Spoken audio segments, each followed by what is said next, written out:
Hola, ¿qué tal? Muy buenas noches tengan todos ustedes. Bienvenidos a esta nueva emisión de IntelliJuris, Hablemos del Poder Judicial.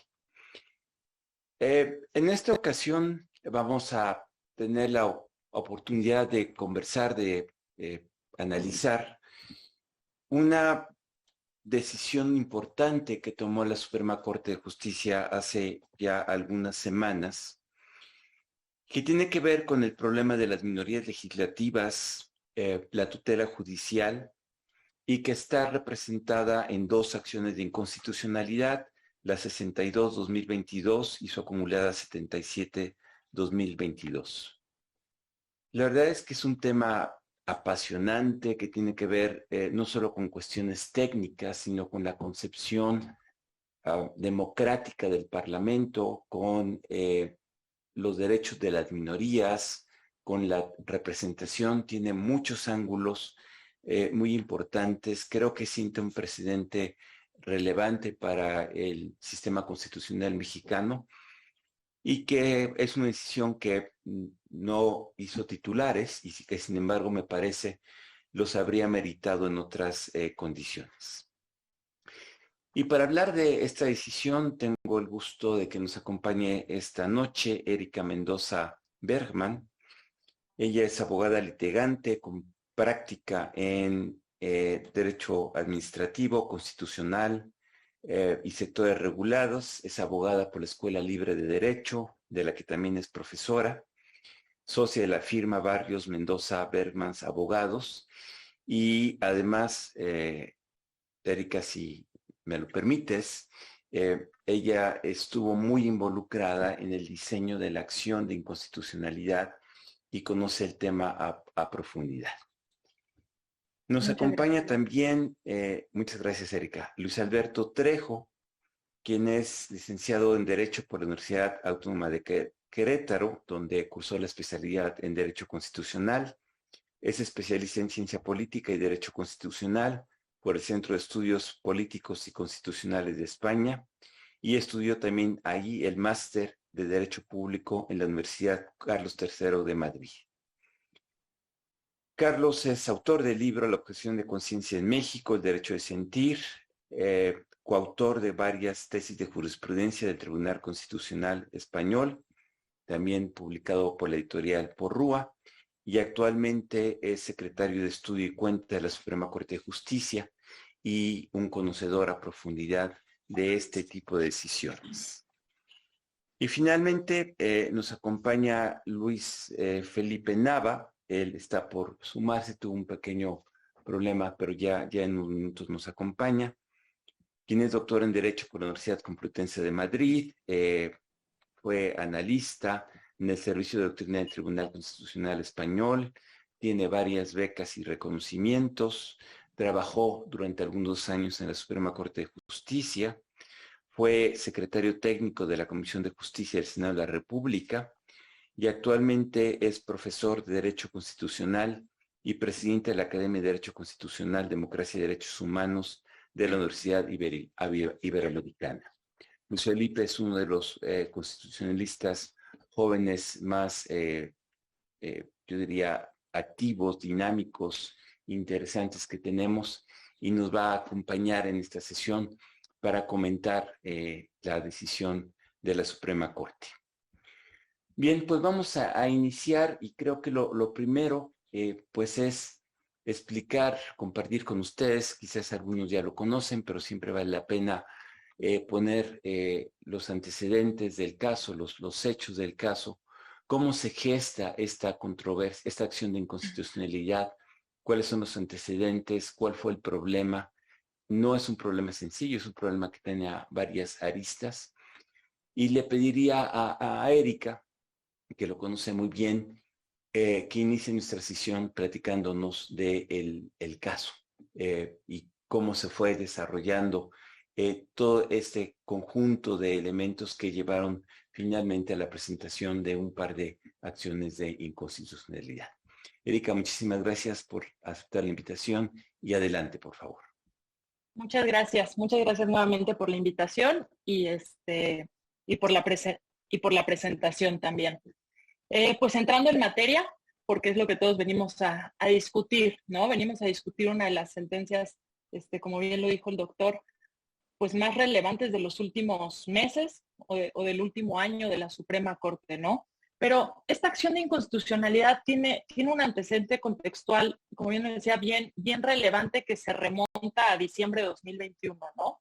Entonces, para empezar con estos antecedentes contextuales que nos van a dar la dimensión de la importancia de la sentencia, pues partamos por el Congreso de la Unión, ¿no? Como todos sabemos, el Congreso de la Unión, el Poder Legislativo Federal, está conformado tanto por Cámara de Diputados como por Cámara de Senadores y tiene 2 periodos ordinarios de sesiones en el año, de septiembre a diciembre y de febrero a abril.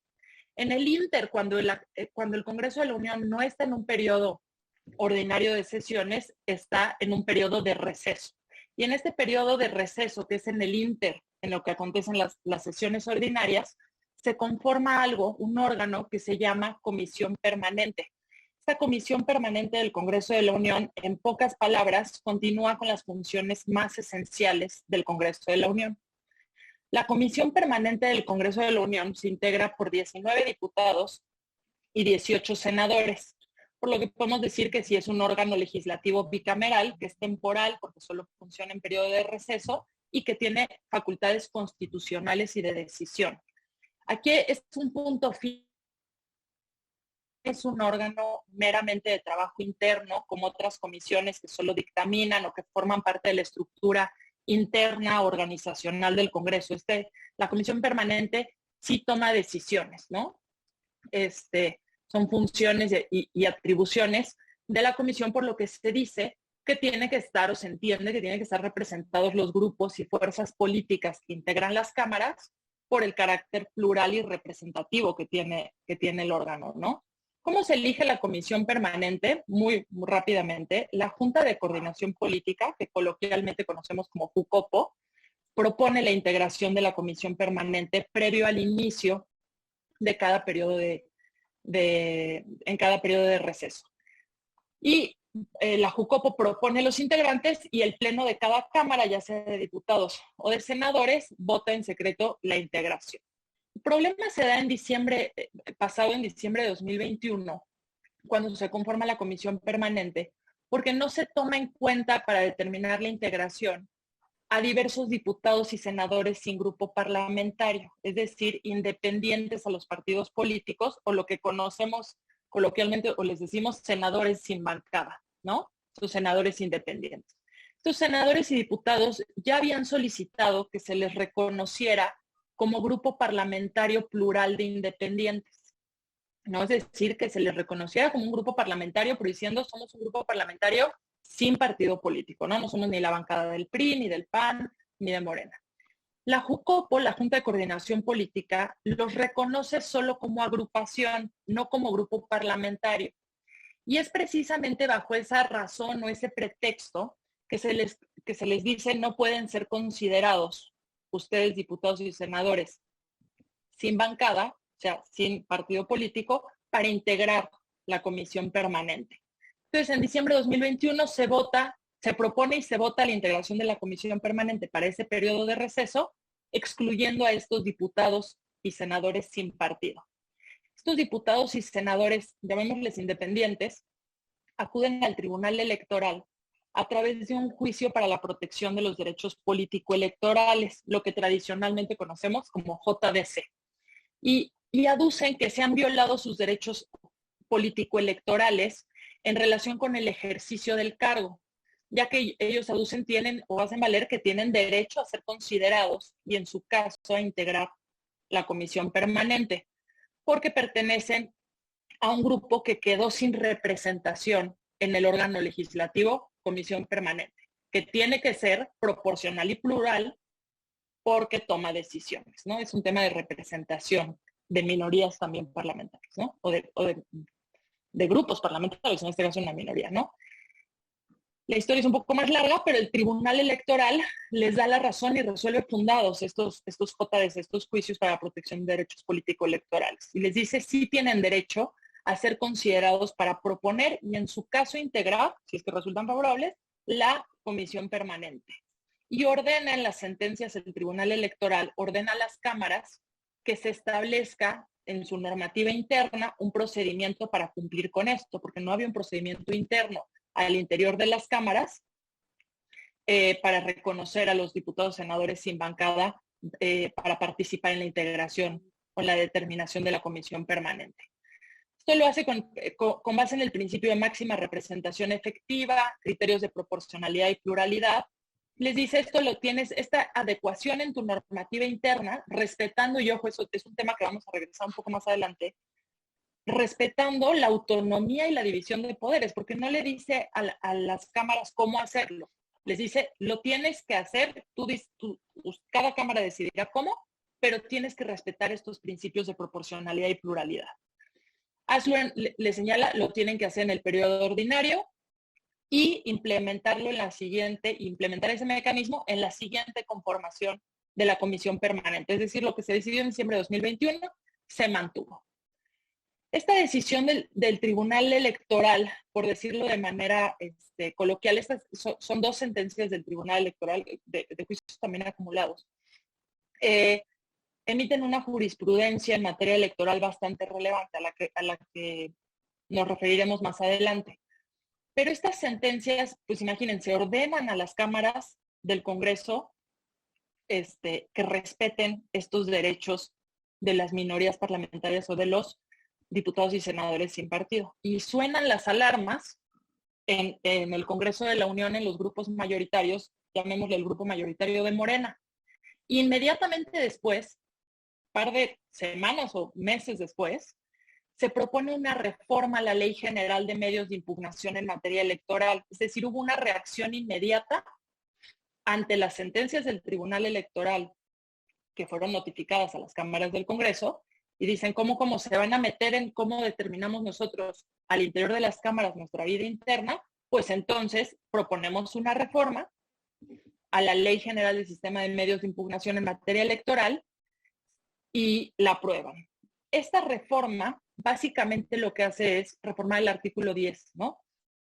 Y aquí dice, son causales de improcedencia, es decir, no procederán los juicios o los medios de impugnación en materia electoral previstos en esta ley en contra de los siguientes actos y adicionan una fracción, se las voy a leer, ¿no?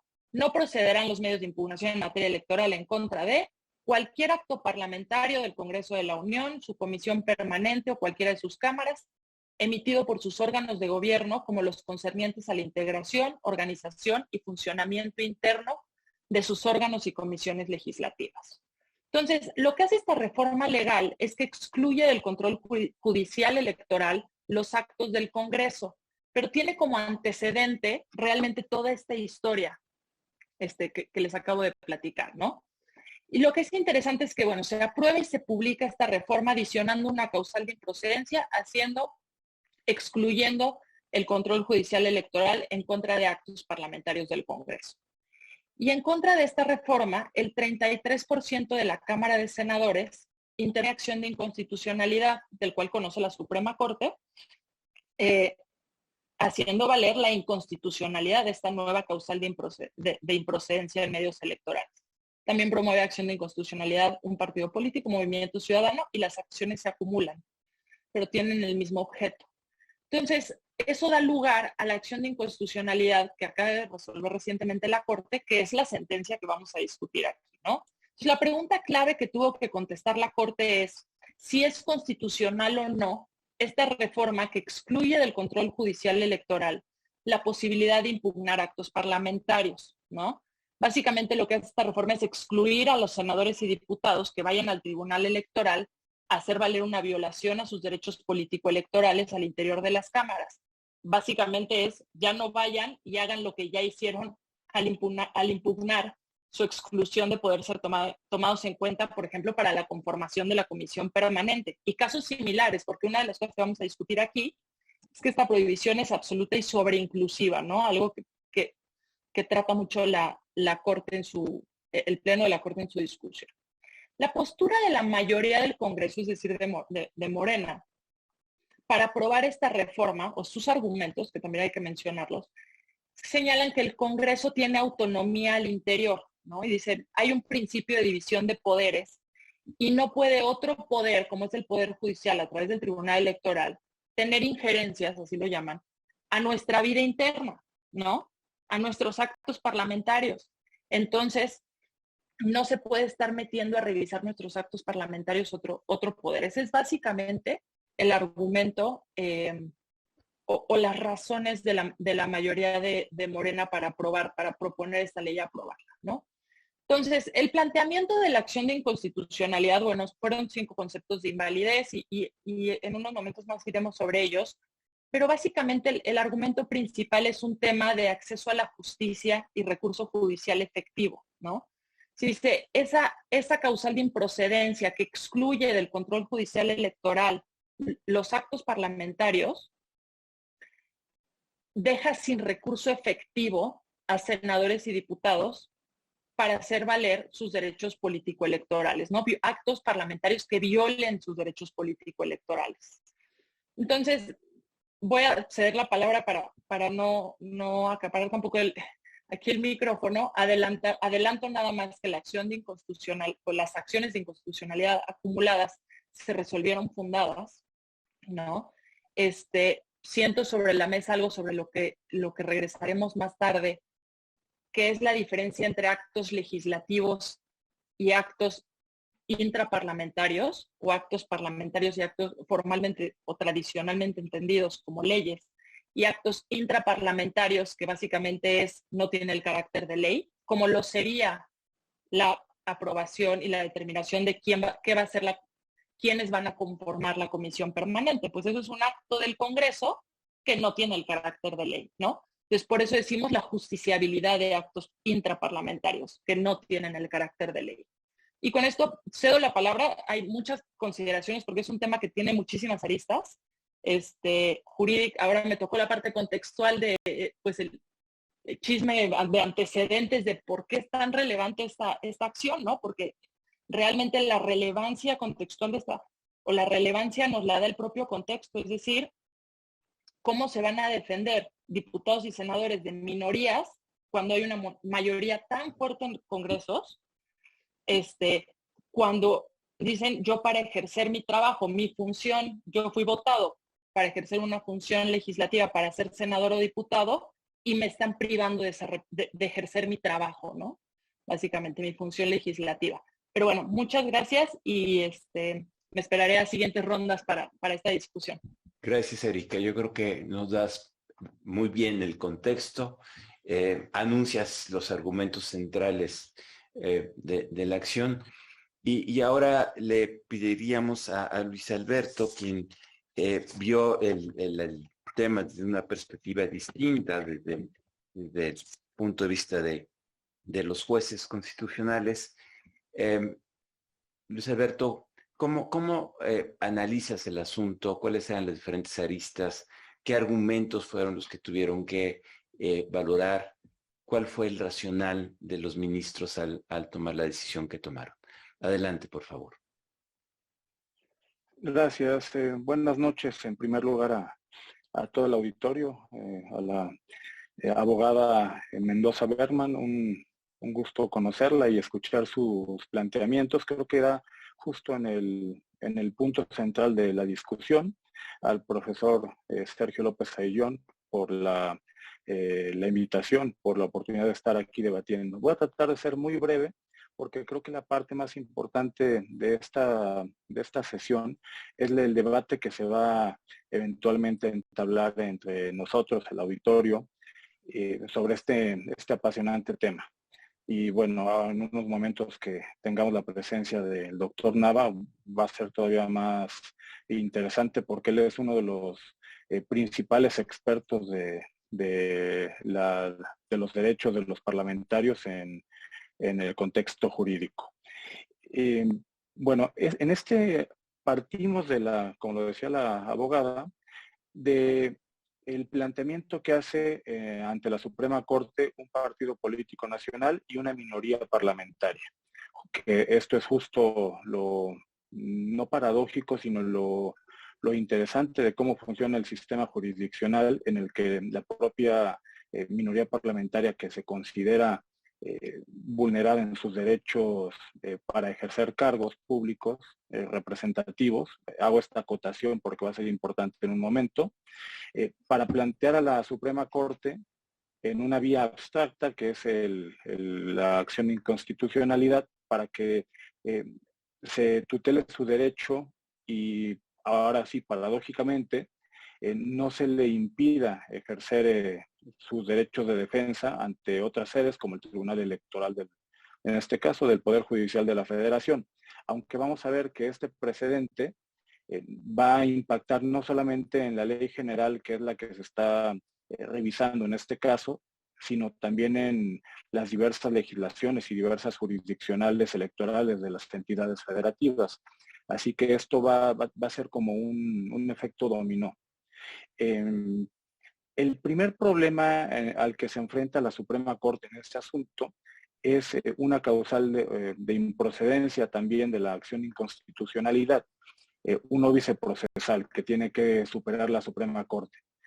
Primero, como lo plantea un partido político que por disposición del artículo 105 constitucional únicamente pueden accionar este mecanismo de control abstracto una serie de entes legitimados. Y en el caso de los partidos políticos lo pueden hacer exclusivamente sobre normas electorales. Entonces, el primer planteamiento que hacen el Congreso de la Unión y el Ejecutivo, no sé si no recuerdo si por conducto de su consejería, es que esta legislación, aunque se denomine Ley General del Sistema de Medios de Impugnación en materia electoral, consideran que no es una norma electoral, sino que es una norma parlamentaria que rige al interior del Congreso y por ese motivo no puede ser impugnada por un partido político, e incluso que la minoría parlamentaria tampoco.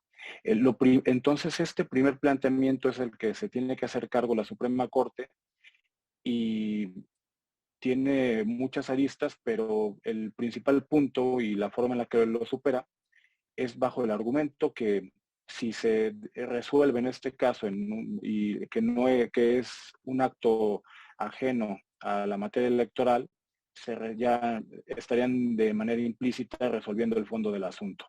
Entonces, se considera que este planteamiento está tan íntimamente vinculado con el fondo de la acción que se reserva para ser analizado conjuntamente con el estudio sustantivo de este juicio. Entonces, ya que se llega a la siguiente etapa en el fondo del asunto, la Suprema Corte divide su estudio en tres planteamientos, o básicamente en tres consideraciones que van a dar cuerpo al sustento. Por supuesto que la Suprema Corte tiene consciente que no solamente es un planteamiento básico el que se hace valer, sino que son, como lo dice la abogada, 5 conceptos de invalidez. Entonces, hace una metodología para analizar en un orden cada uno de ellos y de alguna manera en forma sucesiva. Si el primer planteamiento es fundado y es suficiente para invalidar la legislación, el efecto va a ser que ya no se deben de estudiar los demás o que ya son innecesarios. En este primer planteamiento, la pregunta que se hace la Suprema Corte de Justicia es si esta causal de improcedencia, que es un óbice procesal, una barrera para que los accionantes o las personas justiciables, en este caso, se va a estudiar, esto es importante de dejarlo encorchetado, se van a estudiar exclusivamente a la luz de los derechos de los parlamentarios. La Corte es enfática en que no se va a pronunciar sobre si es una persona legitimada ajena a un cargo público representativo, si por ejemplo, como sucedió en un precedente reciente también de la Suprema Corte, podría la ciudadanía en general acudir a estos medios de impugnación del Tribunal Electoral a tutelar un derecho a, por ejemplo, a que se acuse que sus parlamentarios no pueden ejercer el cargo y en consecuencia no pueden representar a la ciudadanía en algún punto en particular. Entonces, eso lo deja encorchetado la Suprema Corte, no emite pronunciamiento al respecto y prácticamente dice que eso será una cuestión que se vaya analizando caso por caso por los órganos competentes. Por ejemplo, en este caso, el Tribunal Electoral, que dentro de sus reglas procesales, que en este caso la Corte no prejuzga, será quien determine si se puede ampliar o si se tiene que analizar en una forma muy restrictiva este derecho a acceder a la justicia para el control de actos de órganos intraparlamentarios. Entonces, el primer punto que desarrolla la Suprema Corte es prácticamente, no voy a detenerme mucho en esto, una reiteración de su doctrina de la tutela judicial efectiva. Y lo que señala enfáticamente es que el derecho de acceso a los recursos con asidero constitucional en el artículo 17, que el derecho a la justicia completa, implica que se tenga acceso a un recurso, pero ese recurso deba ser efectivo. Entonces, si el recurso no logra completar o no logra satisfacer en forma total los derechos de las personas, ya no va a ser efectivo y por tanto sería contrario a este parámetro de validez. Y en segundo lugar, y muy seguido de este postulado, se analiza una segunda cuestión, que es hasta dónde llega o dónde es el alcance del derecho de los parlamentarios para poder tener un recurso efectivo. Y esto hace la siguiente pregunta. Los derechos político-electorales de la ciudadanía que están en el artículo 35 constitucional protegen únicamente una etapa de acceder al cargo público en condiciones democráticas de igualdad conforme a la Constitución.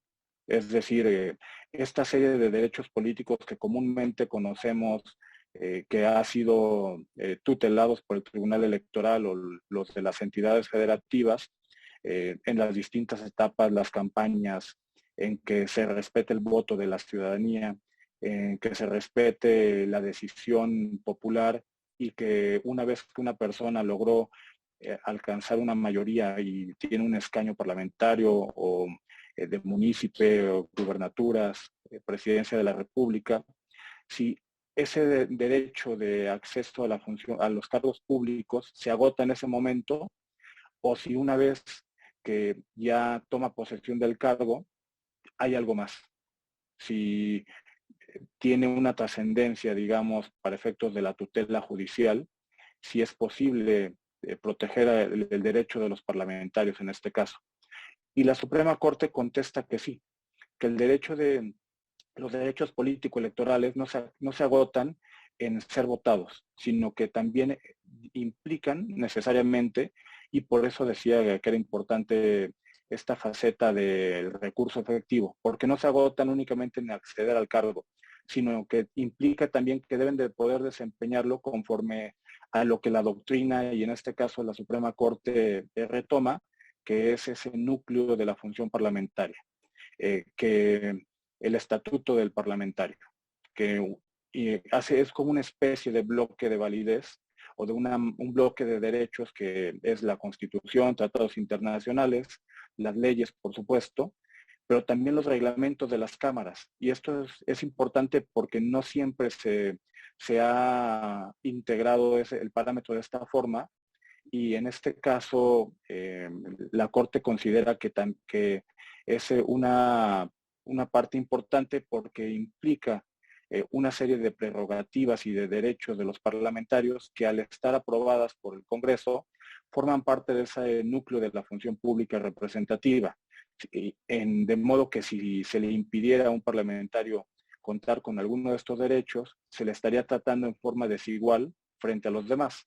Y eso vulneraría este núcleo o ese contenido esencial de la función parlamentaria, de la función para la cual las personas diputadas, senadoras, ejercen la representación de la voluntad popular. No olvidemos que al final este tipo de cargos, al menos en el contexto mexicano, porque el Senado tiene un origen de representación territorial, pero en el contexto mexicano ejercen una función de representación de todas las personas. Entonces, de alguna manera, si se impide que ejerzan el cargo en condiciones de igualdad, se vulnera no solo el derecho de los parlamentarios, sino también ocasionan que incumplan con esa representación. Y en este punto, la Suprema Corte entonces concluye que los derechos políticos implican también el derecho a mantenerse en el cargo y a ejercerlo en condiciones de igualdad, en condiciones bajo los parámetros y los derechos que tiene el resto de los parlamentarios. Y aquí pongo un ejemplo, aquí esto la Corte no lo toca, pero creo que es algo importante para poner en contexto por qué es tan importante el derecho esta tutela de los derechos de los parlamentarios. Para eso, la Suprema Corte, en un segundo apartado, hace una recapitulación de casos de la jurisdicción española, jurisdicción colombiana, estadounidense, en la forma en la que ha llevado o ha desarrollado la tutela de este tipo de asuntos. Y yo lo pongo entre paréntesis como algo que estoy recordando en algunas lecturas de jurisprudencia comparada, por qué es importante la tutela de estos asuntos. Por ejemplo, en España se ha tomado nota de muchos casos en los que un parlamentario hace una propuesta de iniciativa de ley y si no le conviene en ese momento políticamente a los órganos de gobierno del Congreso, en este caso era del Congreso español, digamos que daban carpetazo o archivaban esa iniciativa y podía pasar tiempo y el parlamentario que la propuso no veía resultados, tenía el reclamo social de su electorado e insistía. Y como en muchos casos no tenían un mecanismo efectivo al interior de las cámaras o de los congresos para poder dar una respuesta satisfactoria a sus planteamientos, el Tribunal Constitucional fue desarrollando esa función parlamentaria y su protección en lo que le llama el ius in officio. Otro caso, sobre todo en las prerrogativas económicas, si se determina, también como ejemplo que se me ocurre en este momento, porque sucedía mucho en España, casos en los que se consideraba este grupo parlamentario no tiene la suficiente representación para poder darle el carácter de bancada. Entonces no le podemos dar los recursos económicos que tiene este grupo o que con los que se ejerce, darle oficinas, más personal, etcétera. Ese tipo de cuestiones costó mucho trabajo para que en México se lograran tutelar y ha habido muchos casos en los que el Tribunal Electoral inadmitía. Después, con una nueva integración, en esto recuerdo que había votos particulares, nada más en las anteriores integraciones, pero la actual integración desarrolló una doctrina similar y después, con esta causal de improcedencia, digamos que estábamos regresando al modelo anterior, en el que estos actos no tenían una tutela en sede judicial.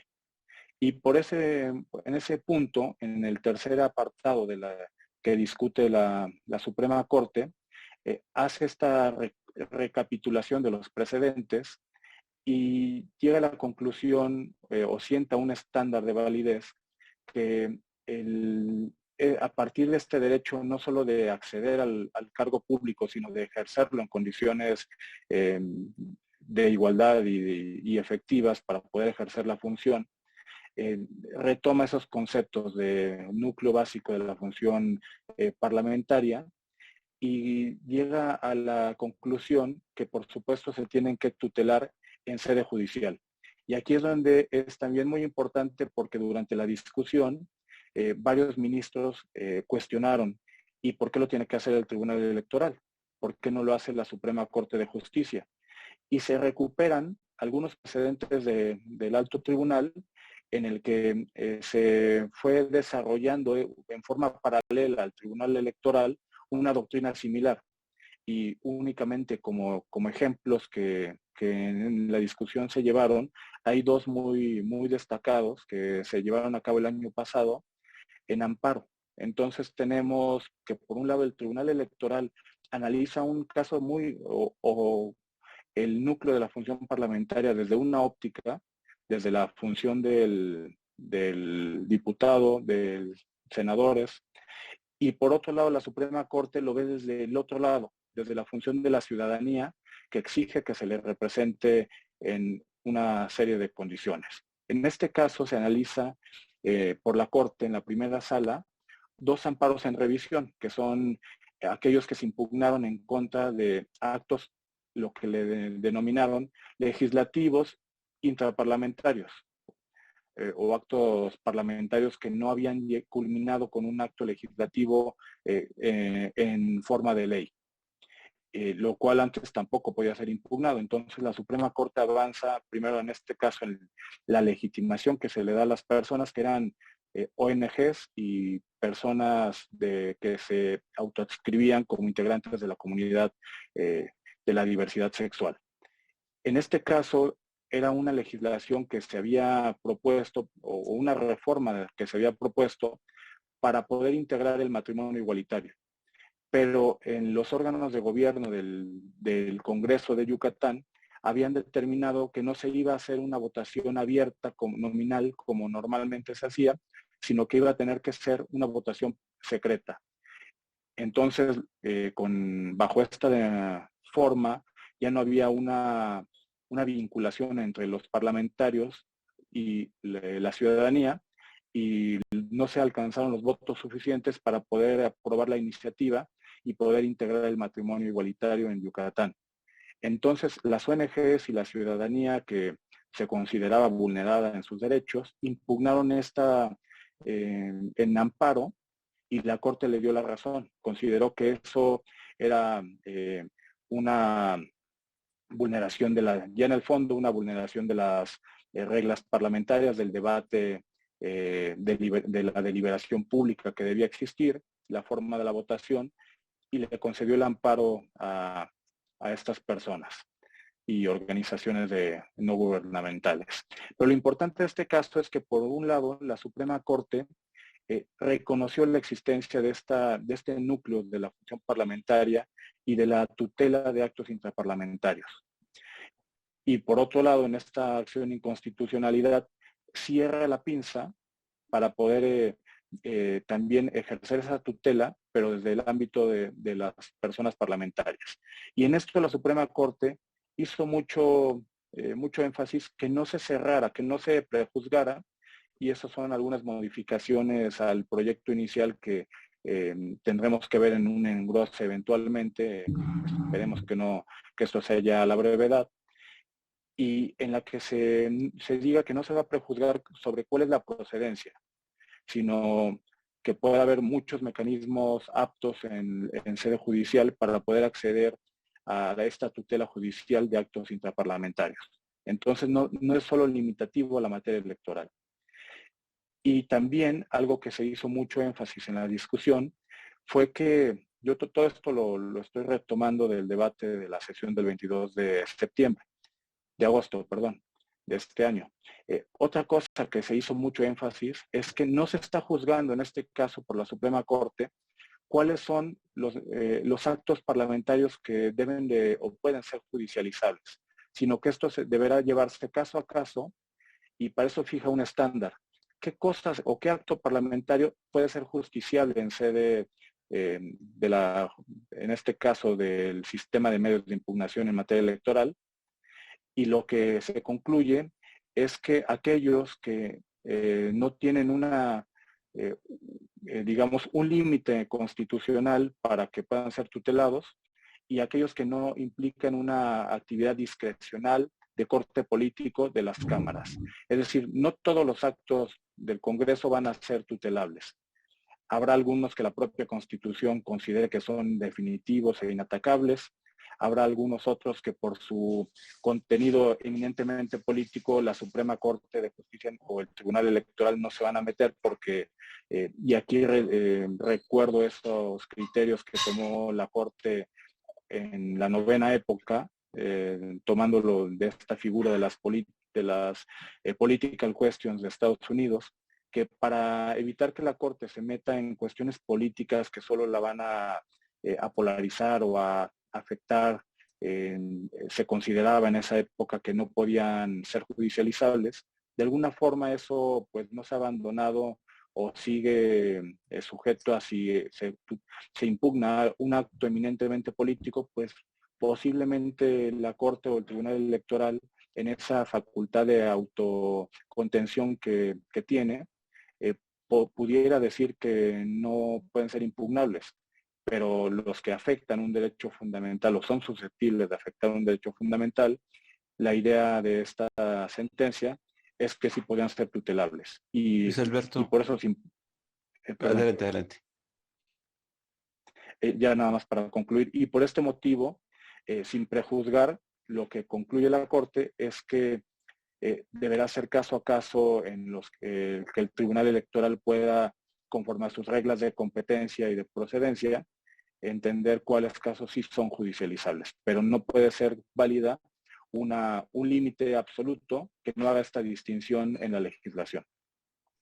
Y estupendo. Creo que es cuanto. Luis Alberto, muchas gracias. Creo que diste un estupendo panorama. Yo sé que el tema da para muchísimo, pero creo que nos ilustraste muy bien. Ahora, déjeme dar un brinco y pedirle al doctor Nava que desde su perspectiva, digamos, un poco más académica, un poco más amplia, nos comentes qué ves en esta decisión que te parezca relevante y que convenga destacar. Luis Felipe, adelante, por favor. Muchas gracias, querido Sergio. Un honor, como siempre, estar aquí en Intel Juris, y más con una abogada y un abogado muy, muy destacados. Un gusto, estimada Erika, y un gusto, estimado Luis, que tengo la fortuna de conocer hace tiempo y me parece un secretario de Estudio y Cuenta muy, muy destacado. Hay un tema, Sergio, que a mí me parece crucial. Y empiezo con una anécdota que a mí me parece que representa lo que es el Parlamento democrático.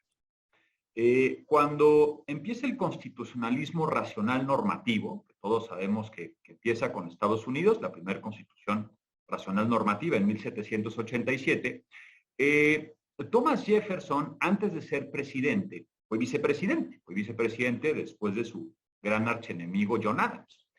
Y todos sabemos que en Estados Unidos el vicepresidente es a la vez presidente del Senado. Y Thomas Jefferson tenía una personalidad crucial, Sergio. Era un científico. A mí me encanta la personalidad, lo que escribió Thomas Jefferson. Y cuando Jefferson llega al Senado, las cámaras del Congreso, totalmente distintas al parlamentarismo inglés, cuando hicieron la Constitución, los padres fundadores hicieron todo distinto a Inglaterra, empezando por la Constitución normativa. Y Jefferson, tratando de cambiar las costumbres que tenían las cámaras, porque todas las costumbres jurídicas que tenía Estados Unidos venían de Inglaterra, pues se le ocurre que como presidente del Senado puede hacer una especie de manual para los siguientes presidentes, porque no había reglas en las cámaras del Congreso, tampoco en el Senado, donde él presidía. Así que tomó las costumbres de Inglaterra, digamos, aquellas que él consideraba que servían, normativas, y con algunas reglas que el Senado de Estados Unidos había hecho hasta ese momento. Con el paso del tiempo, Jefferson escribió un manual de prácticas parlamentarias que hasta el día de hoy, en Estados Unidos, es una fuente de autoridad para el derecho parlamentario. Ustedes se pueden meter ahí en internet, a la página del Senado, y descargan el manual de prácticas parlamentarias que hasta el día de hoy los presidentes de ambas cámaras utilizan. Jefferson, cuando empieza este manual, dice algo que a mí me encanta. Dice, la verdadera razón por la cual yo escribo este manual es para garantizar los derechos de las minorías parlamentarias. Por una razón, porque todos aquellos actos que tengan tutela en la ley, al final de cuentas pueden ser sobrepasadas por la mayoría cuando las mayorías, quien gobierna, considere que esos actos son impropios. Es muy político decir impropios. Así que solamente en el derecho, en la norma, las minorías parlamentarias encuentran refugio y protección. Fíjate, Sergio, en la historia del parlamentarismo, esto me parece que hace un cambio con la figura del parlamento. De aquel parlamento soberano con una potencia y unos poderes que comenzó con la Revolución Gloriosa en 1688 en Inglaterra, y que digamos que esto se extendió en Europa. En Estados Unidos cambia la naturaleza de este órgano a ser simplemente un órgano que establece la Constitución. Y luego entonces, dice Manuel Aragón, el derecho parlamentario se constitucionaliza, es decir, las normas que tiene establecido el Poder Legislativo por las cuales son creadas en la norma fundamental pierden, digamos, su validez si éstas se contradicen. Por eso, lo que hoy encontramos es que, número uno, el Parlamento, o el órgano, digamos, que establece el Poder Legislativo, nuestro Parlamento, dice el artículo 50 de nuestra Constitución, se llama Congreso General o Congreso de la Unión, está sujeto a unas normas jurídicas. Y cuando sus actos, digamos, son contrarias a estas normas, los actos son inválidos. Pero queda un problema, Sergio, y es los parlamentarios que integran el órgano, y perdóname la pregunta tan sencilla, ¿qué son? Porque además esta misma pregunta se hace mi maestro, el ministro Cosío, en un libro que escribió hace muchos años que se llamaba Los órganos del Senado de la República. Y la pregunta es, ¿son órganos también los parlamentarios que están dentro de un órgano complejo llamado Senado, llamado Cámara de Diputados o llamado Congreso General? ¿O son ciudadanas y ciudadanos que ejercen un derecho fundamental? La pregunta no es menor, porque la doctrina de México desde 1824, que somos independientes, siempre fue que eran órganos. Luego entonces, las decisiones que tomaban las cámaras, siempre y cuando se pusieran a disposición de todos, ustedes pueden encontrar, hay una jurisprudencia actualmente vigente en la Corte que dice que todas aquellas vulneraciones parlamentarias, cuando al final, digamos, se votan por todas y todos los miembros, a final de cuentas se subsana. Y si la ley es votada y puesta a disposición de todas y todos. Sin importar si se suprimió un voto en las comisiones, en la iniciativa, porque al final de cuentas esta era la visión, unos órganos. Pero si en cambio nosotros pensamos que las y los parlamentarios son ciudadanas y ciudadanos, que ejercieron un derecho fundamental al sufragio pasivo, que se divide en tres vertientes. Uno, a postularse en una campaña electoral a un cargo público representativo. Dos, el que si son ganadores en una contienda electoral puedan acceder al cargo. Y tres, ejercer el cargo público representativo con todas las funciones constitucionales. Y esto se toma por la enorme doctrina que ha desarrollado el Tribunal Constitucional Español, bien lo decía mi querido Alberto, el Tribunal Constitucional Español ha hecho una rica construcción en esta materia. Claro, también lo sabemos que el Tribunal Constitucional Federal de Alemania postula que los parlamentarios pueden inclusive defenderse por medio del conflicto entre órganos constitucionales cuando se vulneran sus derechos o cuando se vulnera el mandato democrático. Y en el caso de Estados Unidos hay un precedente similar. El caso Powell contra McCormack, me parece que es del año 1969, en el que se establece que cuando un parlamentario ha sido electo, nada ni nadie puede suprimir el ejercicio de este cargo. Entonces, ¿qué sucede, Sergio? Lo que encontramos es que, número uno, hay una especie de diálogo constitucional entre las más altas cortes del mundo, en los cuales me parece que hay una especie de consenso sobre que las y los parlamentarios ejercen un derecho fundamental. Número uno. Número dos, si ejercen este derecho, quiere decir entonces que las decisiones dentro del órgano, contrariamente a la doctrina mexicana desde 1824, están sujetas a una serie de precondiciones. Aquello que dice Luigi Ferraioli que es un coto vedado, como también le llama Ernesto Garzón Valdés. Y que si esas decisiones, diría Dworkin, mientras se toman en ese proceso son vulneradas, esas precondiciones, la decisión no es válida. Y entonces esto nos lleva a un segundo punto, Sergio. El juez constitucional, el Tribunal Constitucional, cualquier tribunal o cualquier juez constitucional, es competente, número uno, para conocer de la validez únicamente de aquellas leyes que emite el órgano representativo o también es competente para conocer de lo que sucede dentro del órgano. Y es aquí donde me parece que la doctrina del Tribunal Constitucional Español, que me parece que la Suprema Corte retoma en este diálogo entre tribunales constitucionales o altas cortes, me parece que es lo más importante. La doctrina del núcleo de la función representativa. Básicamente dice el Tribunal Constitucional Español. Dice, número uno, no todo el estatus jurídico, lo que bien llama el Tribunal Constitucional el ius in officio, cuando se vulnera o se obstruye por parte de algunos órganos dentro de las cámaras, no todo es susceptible de conocerse por la jurisdicción constitucional. Únicamente aquello que forma parte del núcleo de la función representativa parlamentaria. Este, digamos, es el concepto estrella del Tribunal Constitucional. ¿Qué es ese núcleo de la función representativa parlamentaria? Dice el tribunal, aquello que integra las funciones que en la evolución del constitucionalismo democrático forma parte de un parlamento en un Estado constitucional. Y hay dos funciones. En la evolución del parlamentarismo, me refiero democrático, que tiene todo parlamento en una democracia. La función legislativa y la función del control del gobierno. Cuando alguna de las funciones que integran este núcleo se vulneran por los órganos de gobierno, es ahí en donde el juez constitucional tiene competencia. Bien decía ahorita el abogado Luis Alberto, que la Suprema Corte, me pareció una decisión muy sabia, caso por caso va a ir analizando. ¿Por qué razón? Porque son muchas funciones las que integran la función legislativa y la función del control del gobierno. Te pongo un ejemplo, Sergio. Función legislativa. Quiere decir que estamos hablando, número uno, de presentar iniciativas. El Tribunal Constitucional Español llama también presentar enmiendas, reforma, que al final de cuentas en México tiene el mismo tratamiento por el 72 constitucional. Integrar comisiones legislativas. El voto. Función de control del gobierno. Artículos 93 y 69. Presentar preguntas, interpelaciones, integrar comisiones de investigación. Esas funciones, todas aquellas cuando se ejerce y si se obstaculiza por parte de uno de estos órganos, es una vulneración constitucional. Claro, bien explicaba hace un momento Erika, que esto, digamos, tiene unos antecedentes.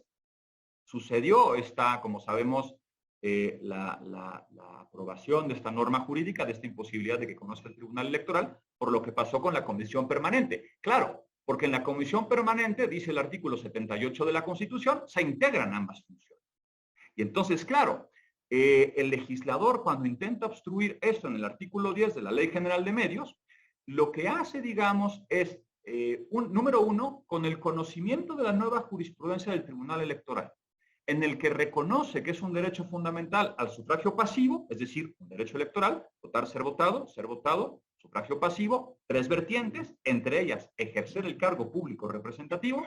En México, digamos, dice el 99, corresponde al tribunal. Luego, entonces, entre otros medios de impugnación, lo que ha utilizado las minorías parlamentarias es el famoso JDC. Tenemos un último, perdóname. Perdón, se nos está yendo el tiempo como agua. Y el tema da, para no, pues tenemos que acabar. Yo quisiera y que te reservaras este último punto para tu última intervención. Erika, el tiempo no nos va a dar, pero no importa si nos pasamos unos minutos. Cuando ustedes vieron desde la perspectiva de los actores, de los diputados, y plantearon la acción, tú dijiste, la respuesta rápida de la Cámara fue, no porque se están metiendo en nuestro ámbito. Ustedes traían ya esta perspectiva de derechos parlamentarios, de ejercicio de la representación. ¿Cómo lo vieron ustedes? ¿Y cómo lo visualizan ahora después de la decisión de la Corte? Ok, sí. Si ya teníamos esta visión de derechos fundamentales político-electorales, es la pregunta. Si ya teníamos exacto. Esta visión de que, pues no voy a mentir, la realidad es que las sentencias del Tribunal Electoral nos facilitaron muchísimo el camino del planteamiento. la realidad, ¿no? Las sentencias del Tribunal Electoral tienen una construcción, la verdad, excelente. Ahí hay un tema que me gustaría resaltar del Tribunal Electoral, ¿no? Porque el Tribunal Electoral hace toda esta construcción de por qué, y voy a usar muy poco tiempo y si me paso me interrumpen porque sé que tenemos el tiempo medido. El Tribunal Electoral en estas sentencias de los JDC, de los juicios de protección de derechos político-electorales, hace una construcción bien relevante de por qué sí están vulnerándose en el caso concreto de las que ya se explicó, de participar en la integración y conformación de la comisión permanente, sí se están violando derechos político-electorales. Y esta distinción la hace muy pertinente porque señala, si no hubiera derechos electorales en juego, entonces no seríamos competentes, dice el Tribunal Electoral. Entonces, y un poco lo decía Luis Alberto, ¿no? Tiene que analizarse la materia o el derecho, que también es una cuestión de procedencia muy ligada con el fondo, ¿no? Y el Tribunal Electoral hace una distinción, que es creo que a donde iba doctor Luis Felipe Nava. Dice, hay votos vedados en la autonomía del Congreso de la Unión, donde no hay justiciabilidad, forman parte de su vida interna, en respeto al principio de división de poderes y de autonomía del Congreso, no se puede meter otro poder. Y pone un ejemplo, pero si estamos frente a vulneración de derechos fundamentales en genéricos y en específico derechos político-electorales, sí hay un tema de justiciabilidad, como ya lo ha dicho la Corte, y ahora, como también ya pues es una construcción jurisprudencial, pero como ahora ya está por demás claro en la última jurisprudencia del Tribunal Electoral emitida con base en esto. Y pone un ejemplo entre que, bien importante el Tribunal Electoral, entre que sí y que no. Y dice, por ejemplo, palabras del Tribunal Electoral, yo no me puedo meter a determinar el número de integración de diputados y senadores de la comisión permanente, porque esto es gobierno interno del Congreso de la Unión. Yo no les puedo decir si sean 50 miembros los que integran la comisión permanente o si son 25. Eso sí entra dentro de la autonomía del Congreso de la Unión. Pero lo que sí puedo decir es que esa comisión permanente tiene que ser representativa y plural. Y si no es representativa y plural, entendida como una participación de grupos minoritarios también, entonces ahí sí puedo decir que se están violando derechos político-electorales, ¿no? Entonces la línea es bien delgada y bien difusa. ¿En qué sí es justiciable? Ya sea justicia ordinaria, llámese amparo, ordinaria federal, llámese amparo, o una justicia de protección de derechos político-electorales en el tribunal. Y esa línea es bien interesante. Eso sí ya lo habíamos detectado, en nuestra práctica profesional hace tiempo, y aquí quiero sentar algo bien, bien importante. La autonomía, esta línea entre la autonomía y división de poderes, tratándose de la autonomía de gobierno interno del Congreso de la Unión, está en la ley orgánica del Congreso de la Unión. Y me gustaría que esto lo tuviera como bien claro el auditorio, porque la ley orgánica del Congreso de la Unión, la propia ley establece y dice, esta ley no puede ser objeto de veto presidencial, ¿no? Es un tema de cuando la ley fue emitida. No puede ser objeto de veto. ¿Por qué? Porque ¿cómo va el Ejecutivo a vetarme una ley de mi gobierno si somos de mi gobierno interno o de mi organización interna? Y número dos, no necesita ser promulgada para tener vigencia. Ahí está la autonomía del Congreso de la Unión, ¿no? Entonces, ¿cuál es el límite? Y bien lo decían el doctor Luis Felipe Nave y Luis Alberto Trejo, ¿cuál es el límite entre lo que sí es judicializable y lo que no? Porque corresponde al interior y en qué medida. Y aquí voy a terminar con esta intervención. La sentencia de la Corte, todavía no hay engrose definitivo, pero bueno, la discusión más bien, o la versión taquigráfica donde está la discusión, yo siempre pienso que no hay que ver nada más 8 votos a favor, 1 en contra y 2 ausentes, ¿no? Las sentencias de la Corte no se leen así. En este caso es bien interesante porque son de los 11 ministros que integran el Pleno, 2 estaban ausentes, una ministra votó en contra, y de los 8 votos a favor, 1 es el ponente, y hay 7 votos concurrentes. en esos 7 votos concurrentes, ¿qué decidió la Corte? Más bien, en esos 7 concurrentes va a estar lo que todavía van a decidir en un futuro, porque es en lo que todavía no se ponen bien de acuerdo. Pues si hubieran estado bien de acuerdo, no habría votos concurrentes o aclaratorios. Entonces, ¿dónde está el camino por recorrer en esta materia? Lo vamos a saber cuando publiquen los votos concurrentes, y esto nos va a dar para otra discusión, ¿no? Claro. Y creo que con esto termino para ceder la palabra, pero muchas gracias. No, no es la primera vez que pasa y por eso siempre tenemos. Luis Alberto, ya andamos sobre el tiempo, pero además de lo que tú quisieras decir, a mí me parece bien interesante esta idea que anota Luis Felipe del diálogo constitucional y de cómo hay presente una discusión que va más allá del caso mexicano y que está presente en otros tribunales constitucionales. ¿Cómo lo percibes tú desde la Corte? ¿Qué tan enriquecedor, qué tan importante es este diálogo entre tribunales constitucionales? Perdón, creo que es esencial. Me parece, esto me hago cargo yo de mis propias palabras, que un tribunal que no mira hacia el exterior se vuelve ya no todo menos un tribunal constitucional. Ya el actual modelo o la forma en la que funcionan las jurisdicciones son de una manera que están totalmente interconectadas. Entonces creo que es esencial, en este caso, un tema que creo que es posiblemente la primera vez en la que la Corte lo aborda de frente, el control de los actos parlamentarios.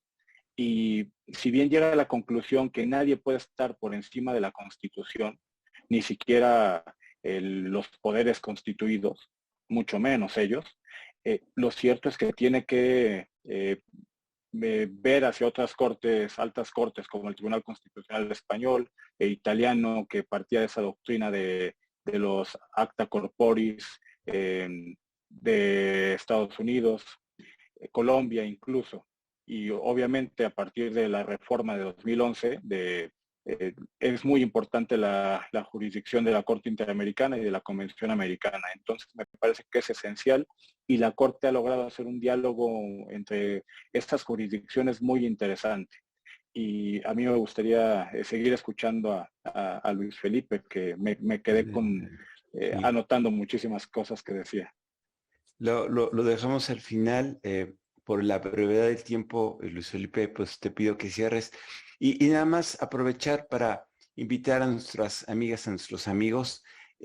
Luis Felipe va a iniciar un curso en IntelliJuris que van a ser 9 sesiones para discutir lo que él llama la encrucijada, ¿no? La tensión entre populismo y constitucionalismo, que me parece un tema central en nuestros días, que no va a abordar desde la coyuntura, sino desde una perspectiva histórica, constitucional, que va a mostrar las tensiones que no son de hoy, Luis Felipe, que tienen, que están interconstruidas, digamos, en la construcción del constitucionalismo moderno, y que creo que puede ser un curso para todos aquellos que estén interesados, muy, muy interesante. En el chat les pusimos los datos por si les interesa, y le pediría a Luis Felipe, rogándole una disculpa, pero el tiempo nos persigue, pero siempre queremos oír ese último punto y ese cierre que tengas. Luis Felipe, adelante.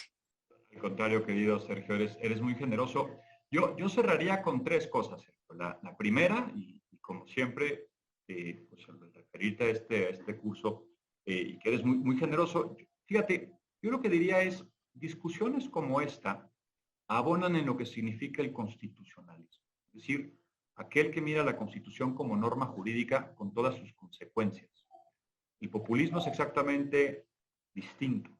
Cuando no se admite a la Constitución y no se le mira como norma fundamental, con todas las consecuencias que tiene. Bien decía Kelsen que en aquellos sistemas en donde la Constitución no es norma, pues entonces la paz social no está asegurada entre mayorías y minorías. Segunda cosa, me parece que esta sentencia, y bien lo decían Erika y Luis Alberto, lo que hace es abonar en este estudio del Parlamento de manera central por la jurisprudencia constitucional. Dice Manuel Aragón que el Parlamento, sin importar si es un sistema de gobierno parlamentario o presidencialista, sin importar, el Parlamento siempre es el centro de un sistema político, particularmente por su pluralidad, porque siempre legitima la decisión pública por medio de su deliberación y porque además siempre su función principal no es hacer leyes, sino controlar al gobierno de una manera ordinaria y permanente. Y la tercera cosa, y esto lo dejo para pensar, Sergio, que decían ahorita Erika y Luis, algo que me encantaba. O sea, hacían referencia a la ley orgánica del Congreso y los reglamentos parlamentarios. Fíjate, Sergio, tenemos un problema de fuentes en nuestro sistema jurídico. Nosotros creemos que la ley orgánica está por encima de los reglamentos parlamentarios. Pensamos que los reglamentos siempre están, digamos, obedecen al principio de legalidad, como dice la Corte. Pero en el caso de los reglamentos parlamentarios es exactamente al revés. Es la única, dicen los europeos, es la única norma jurídica que tiene nivel de ley porque se extrae directamente de la Constitución y solamente es aprobado por una de las cámaras. Si un reglamento parlamentario es contradictorio a una ley orgánica, por el principio propio de la especialidad, los reglamentos parlamentarios van primero. ¿Y sabes cuál es el problema, Sergio? Que en México nos ha faltado un estudio constitucional de nuestro Parlamento. Sentencias como esta es un buen inicio y por eso hay que estar contentos. Muchas gracias, queridos. Muchas gracias. Pues espero que quienes nos acompañaron esta noche hayan quedado picados con el tema, que parecía muy técnico y ya lo ven, es un tema apasionante, con muchas aristas. Muchas gracias, Erika. Muchas gracias, Luis Alberto. Muchas gracias, Luis Felipe. Muchas gracias a todos quienes estuvieron con nosotros esta noche. Los invitamos a la próxima emisión de Hablemos sobre el Poder Judicial y aquellos interesados en profundizar, no se pierdan el curso de Luis Felipe Nava. Muchísimas gracias. Buenas noches tengan todos.